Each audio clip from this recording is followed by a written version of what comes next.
hey, what's your name? দেন আবার নিজে আনসার দেন, মাই নেম ইজ রিয়াদ। কে বলছে যে আপনার স্পিকিং করার কোনো পার্টনার নেই? জাস্ট আমার মতো এইভাবে আপনিও আয়নার সামনে দাঁড়িয়ে যান, মানে আপনিই হলেন আপনার সবচেয়ে বড় স্পিকিং পার্টনার। আপনারা যারা পার্টনারের অভাবে, পার্টনারের অজুহাতে আপনারা স্পিকিং করতেছেন না, কারণ স্পিকিং করা ছাড়া আপনার স্পিকিং শিখতে গেলে কিন্তু মাস্ট প্রত্যেক দিন you have to speak every single day. যদি আপনি স্পিকিং না করেন, আপনি কারোর সাথে কথা না বলেন, তাহলে তো আপনি ইংলিশে কথা বলতেই পারবেন না। তাহলে আপনি প্র্যাকটিসটা কার সাথে করবেন? এই যে এইভাবে আমার মতো জাস্ট ফলো করেন, জাস্ট আয়নার সামনে দাঁড়িয়ে যান এবং নিজেকে নিজেই প্রশ্ন করুন প্রত্যেক দিন, হে হোয়াটস ইউর নেম? দেন আবার নিজে আনসার দেন, my name is Riyad. What do you do? What's your profession? Actually I'm doing nothing.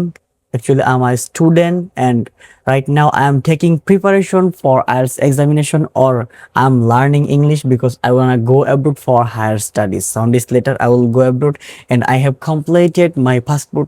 এইভাবে আপনারা যা ইচ্ছে তাই বলতে পারেন, নিজেকে নিজেই প্রশ্ন করবেন এবং নিজেকে নিজেই আনসার দিবেন।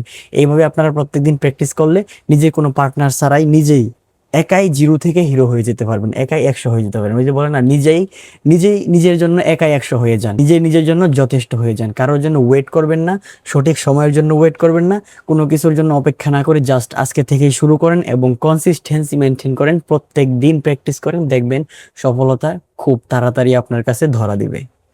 So guys, keep watching, keep learning, and don't forget to follow if you wanna learn with me.